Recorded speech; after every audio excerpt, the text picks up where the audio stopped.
Question क्या कहता है, कंसीडर, पहले स्टेटमेंट समझ लें हाँ ध्यान से, तभी आप इसको सोल्व कर पाएंगे, अदरवाइज सोल्व करना थोड़ा सा कठिन हो जाएगा। मैं आपको बताऊंगा कैसे सोचेंगे, बहुत ही एलिमेंट्री इसका सॉल्यूशन है, ओके। मतलब बहुत थोड़ा सा सोचने में, लेकिन एलिमेंट्री का मतलब इजी नहीं होता, हाँ ये मैं आपको बता देता हूँ। क्योंकि कई बार बच्चे ये समझ लेते हैं elementary means easy, it doesn't, elementary doesn't mean easy, okay, ये ध्यान रखना। सो है, लेकिन इजी अगर तुम सोचो तो। देखो, कंसीडर पेयर्स एक्स डी, ये पेयर्स ले रहे हैं हम। इस पेयर में क्या है, एक्स कोई सेट होगा विथ 100 एलिमेंट्स, कोई भी सेट हो सकता है with 100 elements, okay.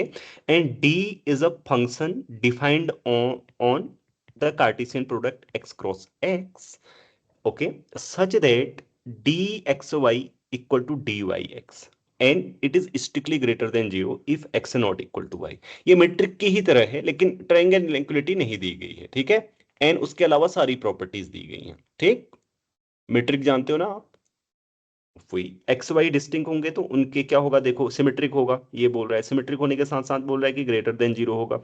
And D X x से 0 होगा, मतलब मैट्रिक की तीन प्रॉपर्टी सेटिस्फाई कर रहा है ट्रायंगल इनइक्वालिटी को छोड़कर। वो हो भी सकती है, वो नहीं भी हो सकती है। For all X in X, for N less than 100, ठीक है। पहले आपको समझ में आ गया, हमारे पास क्या ले रहे हैं हम, पेयर से ले रहे हैं। एक्स कोई 100 एलिमेंट्स का सेट है और डी कोई भी उस पर डिफाइंड फंक्शन है जो ट्रायंगल इनइक्वालिटी को छोड़कर बाकी की तीन प्रॉपर्टी जो मैट्रिक की होती हैं वो सेटिस्फाई करता है ना। हितेश, समझ में आ रही है बात? यस। नहीं तो ऐसा हो सकता है कि भाई क्वेश्चन तुम्हें समझ ही ना आए तो फिर सॉल्व कैसे करोगे, तो समझ लो पहले ध्यान से। Okay, let N be the statement. अब A for N less than 100, okay, N less than 100 के लिए एन को स्टेटमेंट बोलते हैं हम।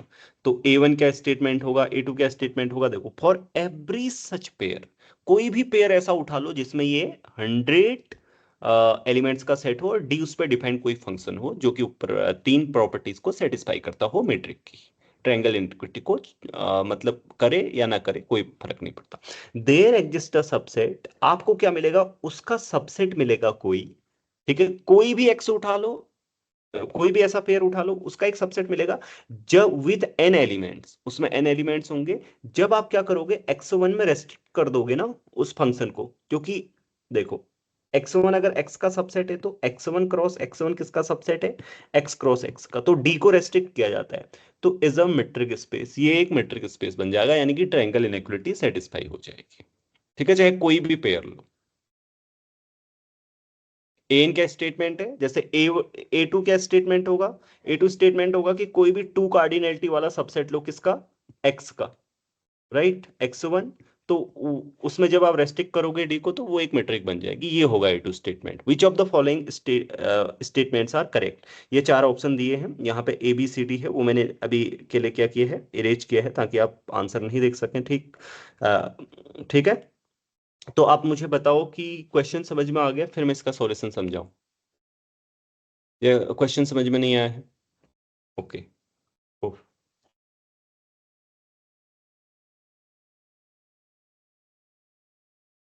क्या हुआ, क्या स्क्रीन गायब हो गई है? हाँ हाँ sir. Yes sir. Okay okay okay, so see, अगर क्वेश्चन क्लियर है तो देखो, मैं दोबारा स्क्रीन पर जेंड कर रहा हूँ, कोई बात नहीं, इधर देखो, ठीक है। आप सबसे पहले बात देखो, ए टू इज ट्रू, ठीक है, it is easy to observe. आप बोलोगे मुझे कैसे पता चला ए टी ट्रू है, वो आपको भी पता चल जाएगा, because it's easy to observe, right. Solution, A two is always true, always true, note that. आप में से कोई बता सकता है कि ए टू क्यों ट्रू होगा, anyone, Lucas? So the triangle inequality is already satisfied. We like there या are only two. Right, yes, obviously, because triangle inequality is already satisfied, right? It's trivial, है ना, ट्रिवियल है, मैं आपको दिखा देता हूं। क्योंकि देखो, पिक कोई भी ले लीजिए आप, x1, कोई भी पेयर, आपके पास कोई भी पेयर है, ठीक है, any pair, any given pair, pair x D satisfying satisfying बला बला बला, ठीक है, hypothesis given in the question, ठीक है, and let x1 be a subset of x with cardinality 2.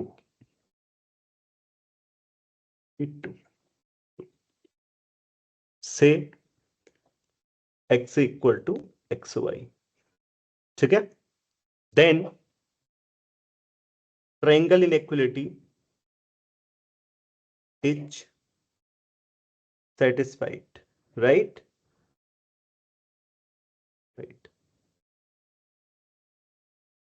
Satisfy होगी या नहीं होगी? सी, आप क्या करोगे, डी एक्स वाई दो ही एलिमेंट है आपके पास, अब बोलोगे less than N equal to तीसरा एलिमेंट ही नहीं है, यही पॉसिबिलिटीज हो सकती हैं। सी मैं यहां पे लिख भी देता हूं पॉसिबिलिटी, यहां पे ब्रैकेट में लिख देता हूं, डी ऑफ एक्स वाई क्या होगा, देखो आपके पास क्या करोगे, less than N equal to तीन एलिमेंट ही नहीं है, D X X plus D x Y, right, यही तो है, बिकॉज ये तो जीरो है। एंड दूसरा केस ये हो सकता है कि D x Y less than N equal to D Y Y, और ये ऑब्वियसली ट्रू है both, right, both are obviously true. आपको नहीं लगता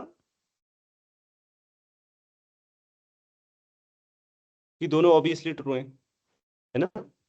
इसके अलावा कोई वो है नहीं हमारे पास, तो हमें पता लग गया कि पहला स्टेटमेंट माइट भी ट्रू हो सकता है, ठीक है, क्योंकि A2 इज ट्रू इसमें दिया है, और में क्या बोला है, A3 इज ट्रू। हम पहले को ही पहले देख लेते हैं कि A3 ट्रू होगा या नहीं होगा। A3 is true but A4 is not true. फिर बोला है AN is true for all N, मतलब और N का मतलब जानते हो, कोई भी अगर आपने पेयर लिया तो जैसे आप इसमें 9 कार्डिनलिटी वाला कोई सबसेट ले लो तो वो मैट्रिक बनेगा ही बनेगा बोल रहा है, या 8 कार्डिनलिटी वाला ले लो उस पर रेस्ट्रिक्शन मैट्रिक बन जाएगा, ऐसा ही सब कुछ आगे बोला है। तो पहले हम ये देख लेते हैं कि A3 ट्रू होगा या नहीं होगा, ठीक है, आपको क्या लगता है? A3 का मतलब देखो, अगर आपको काउंटर करना है, क्या करना होगा काउंटर करने के लिए, ध्यान रखना, सी, आपके पास आपको कोई सबसेट ढूंढना होगा, कोई उस पर फंक्शन डिफाइन करना होगा जो तीन प्रॉपर्टीज को सेटिस्फाई करे, और उसका कोई भी अगर आप क्या ले लो, मतलब कोई आपको उसमें क्या दिखाना होगा, लाइक 3 कार्डिनलिटी वाला सेट दिखाना होगा उसका, जिसमें वो सेटिस्फाई ना हो, मतलब कोई भी किसी भी 3 कार्डिनलिटी वाले सेट के लिए सेटिस्फाई ना हो, समझ रहे हैं ना? उसने देखो ये फॉर एवरी बोला है, तो यहां पे क्या आएगा, देयर एग्जिस्ट क्या, a subset and a function D defined on in there exist a pair such that, there exist बोल रहा है तो यहां पे आएगा फॉर ऑल x1, ठीक है, मतलब मैं आपको लिख के दिखा देता हूं, हाँ आई, पहले देखो सॉल्यूशन लिख के दिखा देता हूं, एग्जाम में करना आसान है, मैं आपको सॉल्यूशन लिखना भी सिखा रहा हूँ, मे बी एक्सप्लेनेशन लंबा हो सकता है जब आप वीडियो देख रहे हैं, लेकिन आप सीख क्या रहे हैं उसको देखें, आप लिखना भी सीख रहे हैं चीजों को, मैं डायरेक्टली भी आपको यहाँ पे क्विकली बता सकता हूँ कि देखो भाई इसके लिए ऐसा करना है, बट मैं आपको सोचना भी सिखा रहा हूँ, आपने सोचना कैसे है, ठीक है, तो पहले मैं लिख देता हूँ नेगेशन क्या होगा। सो क्लेम लिख देता हूँ, क्योंकि मुझे पता है ऑलरेडी इसलिए क्लेम लिख रहा हूँ, हाँ, बट आपको नहीं पता होगा, A3 इज नॉट ट्रू, ठीक है, सो A3 नॉट ट्रू का मतलब निगेशन देखो, A3 इज ट्रू का निगेशन लिख रहा हूं, हाँ मैं, क्या होगा, सी, जो A3 स्टेटमेंट है उसका निगेशन देखो, ठीक, क्या होगा, for there exist a pair, चलो मुझे प्रमाणिक तुम बताओ क्या होगा negation, there exist a There pair, exists XP. हाँ, There exists for every subset X1 of X with 3 elements. Right, for all x1 contained in X with 3 elements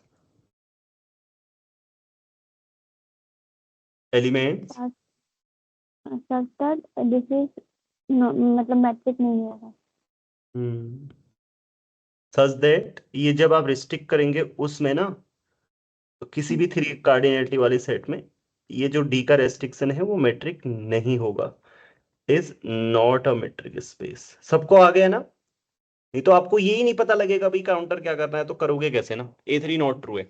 तो कोई एक सेट ढूंढो। अब मैं आपको कैसे बताता हूँ, देखो इसके लिए ढूंढना कैसे है। सबसे पहले आप सोचो, आप चाहते हो कोई एक सेट हो आपके पास और उसमें कोई मैट्रिक डिफाइन हो, सॉरी कोई फंक्शन डिफाइन हो जो ट्रायंगल इनइक्वालिटी को सेटिस्फाई ना करे, ठीक है, और उसका कोई भी थ्री कार्डिनलिटी वाला सबसेट ले लो। तो आपको क्या चाहिए कि उस पे रेस्ट्रिक्शन भी मेट्रिक ना बने। ओके, तो ये कैसे करेंगे? आप सबसे पहले देखो, मैं आपको बताता हूं। आपको ये देखना होगा कि कुछ एग्जाम्पल आप लेने की कोशिश करें। तो क्या एग्जाम्पल लेंगे आप? जैसे ये मैंने मेट्रिक स्पेस लिया है, ये मेट्रिक स्पेस ही ले लिया, इसके लिए नहीं होगा। मेट्रिक स्पेस का मतलब यूजुअल डिस्टेंस है। इसमें कुछ डिफाइन करने की कोशिश करते हैं, ठीक है। सिंपलेस्ट एग्जांपल है, मैं 100 वाला ले रहा हूं। सबसे पहले आप ये इसके बारे में सोचेंगे, इसमें कुछ ऐसा फंक्शन डिफाइन करने की कोशिश करते हैं जो सबको सेटिस्फाई कर रहा हो। तो सी, आपके पास अगर कोई तीन एलिमेंट है एक्स, देखो ध्यान से देखना, एक्स वाई जेड, इस तरीके से मैं आपको बोल रहा हूं, आप सोचोगे कैसे? ये आपका एक्स है, ये आपका वाई है। हमेशा एक्स वाई जेड को ऐसे ऑर्डर कर सकते हो आप, राइट? कर सकते हो या नहीं कर सकते हो? आप जेड और एक्स का डिफरेंस मैक्सिमम है, जेड वाई का डिफरेंस क्या है? मतलब वो वाला रियल वाला मैं डिफरेंस बोल रहा हूँ। जेड वाई का डिफरेंस मतलब जेड और एक्स का डिफरेंस मैक्सिमम है। तो आपको चाहिए क्या? आपको डी बाद में डिफाइन करेंगे, आप कुछ ऐसा करिए ना कि हमेशा क्या हो जाए, ये सेटिस्फाई ना हो कुछ, फिर हम डिफाइन बाद में करेंगे। हमें चाहिए क्या, वो तो हमें पता होना चाहिए ना। ये हमें चाहिए, राइट? जब भी हम कोई एक्स वाई जेड लेंगे, कोई भी इसका तीन कार्डिनलिटी वाला सबसेट लेंगे, तो मैंने बोला आप ये चाहते हैं, राइट, ये ट्रू ना हो चाहते हैं। तो इसका मतलब जेड, ये वाला जो डी है ना, ये मैक्सिमम, ये ज्यादा आए लेकिन ये कम आए। तो क्या हम यहाँ पे पुट करें, मतलब यहाँ पे क्या ऐसा पुट करें कि क्या डिफाइन करें जेड एक्स को, डी ऑफ जेड एक्स, और डी ऑफ एक्स वाई क्या डिफाइन करें? मतलब आई जस्ट वांट टू से कि डी ऑफ एक्स वाई क्या डिफाइन करें कि ये ट्रू नहीं होगा। यहाँ पे ज्यादा लाना चाहते हैं और फिर सम कम होना चाहिए। तो क्या होता है, सोचो। और इसका यूज करो कि डिफरेंस मैक्सिमम है जेड और एक्स का, उसका यूज करो, सोचो। रियल नंबर्स का ही कुछ गणित सोचो।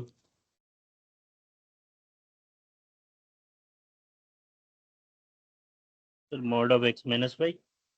बट वो तो मेट्रिक होती है, mod of x minus y, वो तो सब कुछ सेटिस्फाई करेगी। हाँ, इसका तुम यूज जरूर कर सकते हो, mod of x minus Y. इसका use, maximum of mod of x minus Y. नहीं नहीं नहीं, तुम ऐसे सोचो, तुमको करना क्या है सबसे पहले, देखो वो सब छोड़ो। तुमको ये करना है, अभी आपको डी डिफाइन करना है कि डी एक्स वाई को क्या डिफाइन करें कि डी जेड एक्स बड़ा आ जाए, और डी एक्स वाई और डी वाई जेड को अलग अलग ऐड करने के बाद भी वो कम ही रहे। इससे क्या डिफाइन करें? डी जेड एक्स को मैक्सिमम करने की कोशिश करो, कुछ भी करके करो, कुछ डिफाइन करो ऐसा जिससे कि जी मतलब इसका यूज करो ना, जेड और एक्स का डिफरेंस ज्यादा है सबसे, ये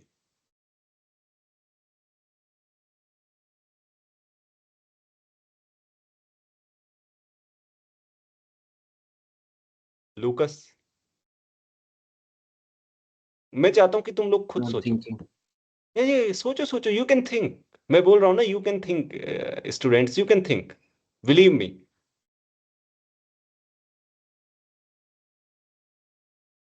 some functions, if you know, you can use them.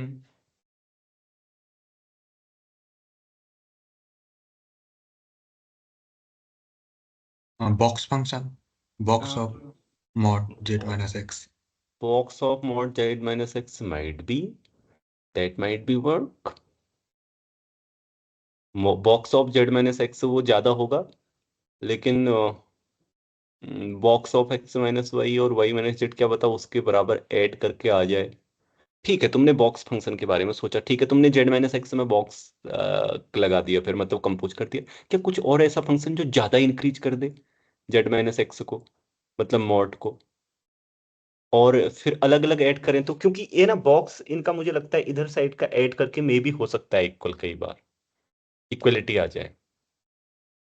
हाँ हाँ हाँ, ऐसा ही कुछ फंक्शन यूज करो, ठीक है, नहीं जैसे मतलब वो इक्वालिटी आ जाएगा अगर इंटीजर हो जाए सब। तो आप इक्वलिटी आ जाएगा। हाँ हाँ इक्विलिटी आ जाएगा, वही तो मैं बोल रहा हूँ। तो ठीक है, तुमने बॉक्स सर सोचा कुछ और? हाँ हाँ बोलो सोहन।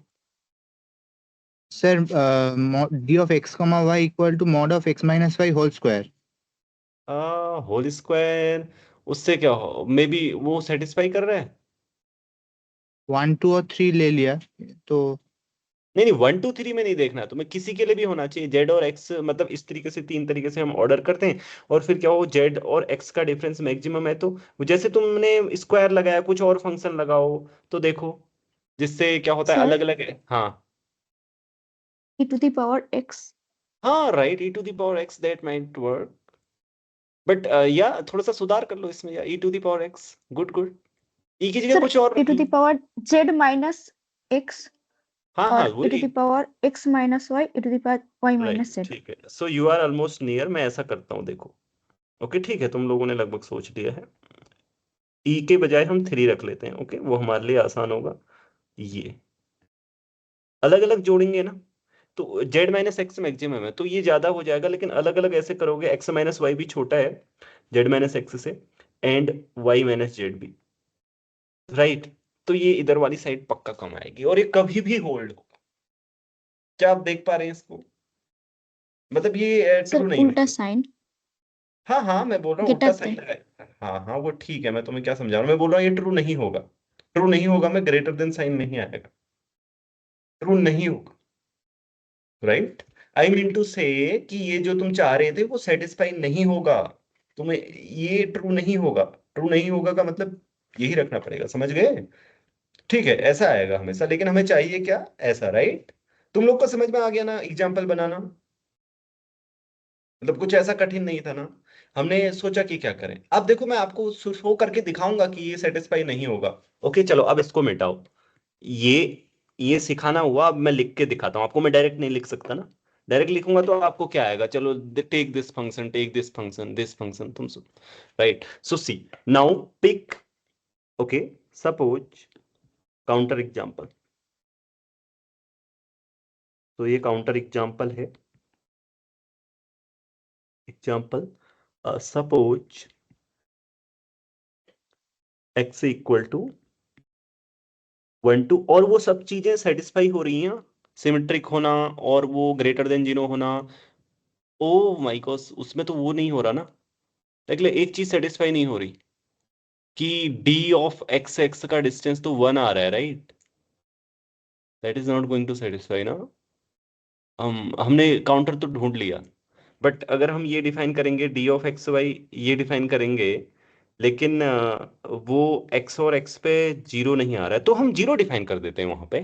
Sir, minus 1 कर देंगे ना, to the power mod of x minus y minus 1 side में, नहीं -1 फिर सेटिस्फाई हो या नहीं हो पता नहीं।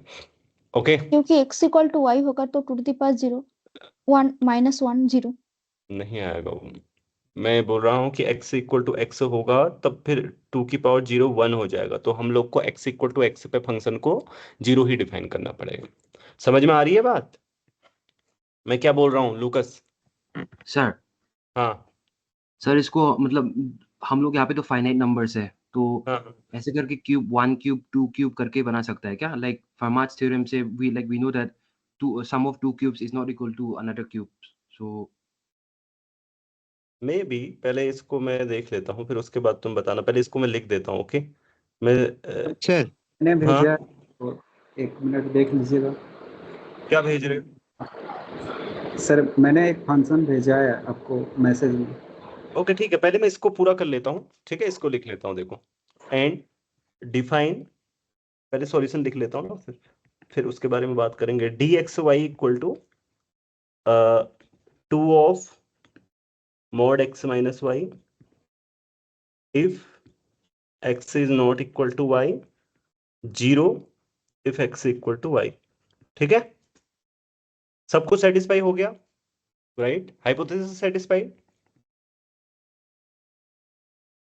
और 2 नहीं 3 की पावर करते हैं, 2 में थोड़ा सा एक जगह पर प्रॉब्लम आएगी, इक्वलिटी होल्ड हो जाएगी कहीं पर। Hypothesis is satisfied, right, dot dot dot, जो गिवन हाइपोथेसिस सेटिस्फाइड हो गई ना, राइट। अब देखो see, suppose pick take x1 xy z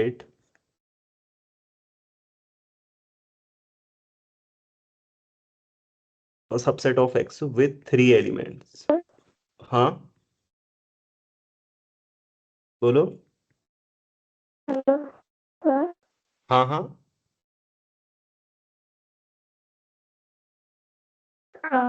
distance function continuous होता है ना?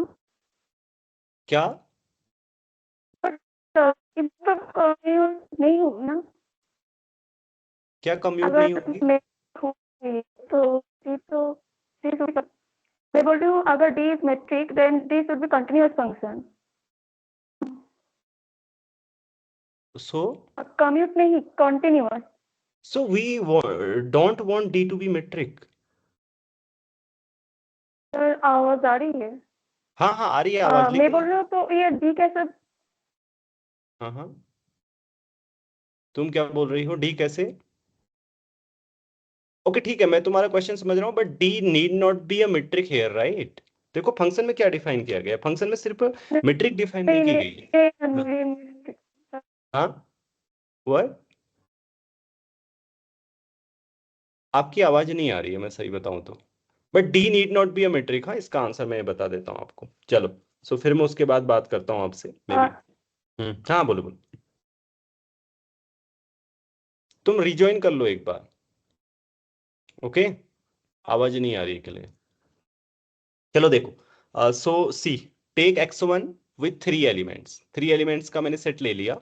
अब मैं दिखाऊंगा कि अज्यूम दैट वी में अज्यूम, हम अज्यूम कर सकते हैं, क्या अज्यूम कर सकते हैं ऐसा, राइट? अज्यूम कर सकते हैं राइट, कोई भी 3 होगा तो, right? Then d of xz is strictly greater than 3 की पावर z माइनस x का mod is strictly greater than 3 of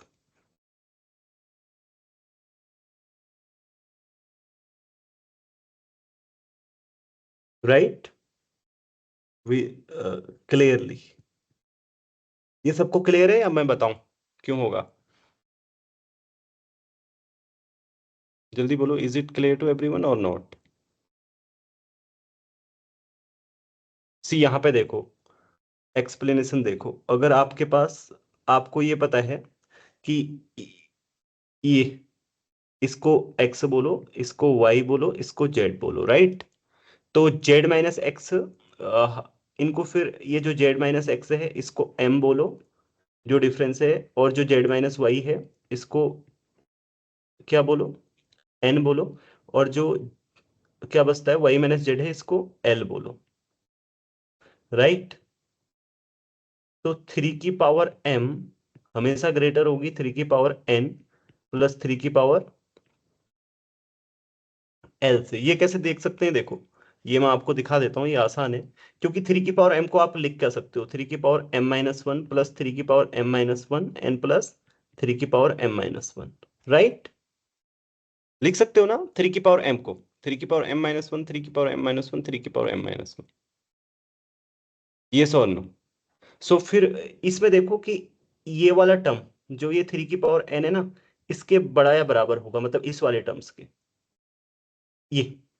ये जो सम आ रहे हैं ना, क्योंकि m माइनस वन से less than N equal to n है, n फिर उसके बाद m माइनस वन से ही less than N equal to l है, राइट? क्योंकि m से छोटे हैं n और l दोनों, तो आई मीन टू से कि ये हमेशा बड़ा होगा, स्ट्रिक्ट। लुकस क्लियर है ना? एलिमेंट्री हाँ सर। नंबर थ्योरी है, okay? So see clearly, and we see that, so d restricted to x1 cross x1 is not a metric, not a metric। तुम और फंक्शन से भी डिफाइन कर सकते हो, ठीक है? बहुत सारे ऐसे फंक्शन कर सकते हो जहां पे ये मतलब ये सेटिस्फाई हो कि आप यहाँ पे, मैंने 3 की पावर ली, आप कोई भी एफ ऐसा ले सकते हो जो क्या कर दे, बहुत मैक्सिमाइज कर दे किसको, जब भी मतलब जो शार्पली इंक्रीज होता हो बहुत ही ज्यादा, समझ रहे हो या नहीं समझ रहे हो, कि जब भी आप उसमें अप्लाई करेंगे एफ ऑफ इस तरीके से जेड माइनस एक्स और वो और प्रॉपर्टी सेटिस्फाई कर रहा हो उसका भी ध्यान रखना है आपको, ठीक है। Mod of z minus x etc मतलब you can take any function, okay, this is, I mean it's not necessary that you take 3 की पावर this। तो अगर तुम एग्जाम में बैठे तो सिर्फ ऐसे सोचो कि यार कोई ऐसा फंक्शन लूंगा जो बहुत ही शार्पली इंक्रीज होता हो इंटीजर्स पे। जैसे मान लो आपके पास 1 3 इस तरीके की इंटीजर सीक्वेंस है, तो अगर डिफरेंस बड़ा होगा तो बहुत ज्यादा इंक्रीज हो जाता हो और सारी प्रॉपर्टी सेटिस्फाई कर रहा हो, तो आप क्विकली सोच सकते हैं वहां पे। ये तो मैंने आपको सॉल्यूशन लिखाना है तो मैंने एक पर्टिकुलर एग्जांपल लिया। आपको समझना और सीखना और सोचना आ रहा है या नहीं आ रहा है, ये बताओ। आ रहा है ना ये चीजें जो मैं समझा रहा हूँ, कि आप कैसे सोच सकते हैं, कि ऐसा नहीं है कि मैंने आपको बताया और फिर आपको नहीं, सिर्फ मैंने सॉल्यूशन में ऐसे भी कर सकता था, राइट, मैंने ऐसे ये सॉल्यूशन को मैं लिख देता, अगर आपको ये जो बीच में मैंने चीजें बताई तो आप उतना नहीं समझते।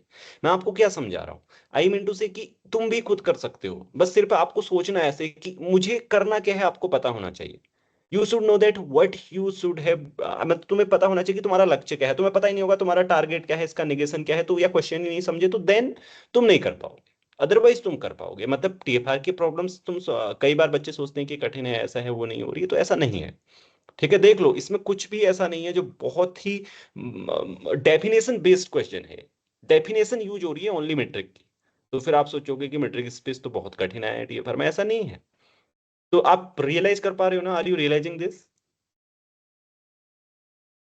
ओके ठीक है, चलो let me stop here. Pallavi, तुम आवाज आ रही है तुम्हारी अभी? हाँ सर आ रही है। हाँ अब बोलो, तुम क्या कह रही थी, अब एक बार पूछो तुम। नहीं सर मैं गलत थी, ठीक है मैं समझ गई।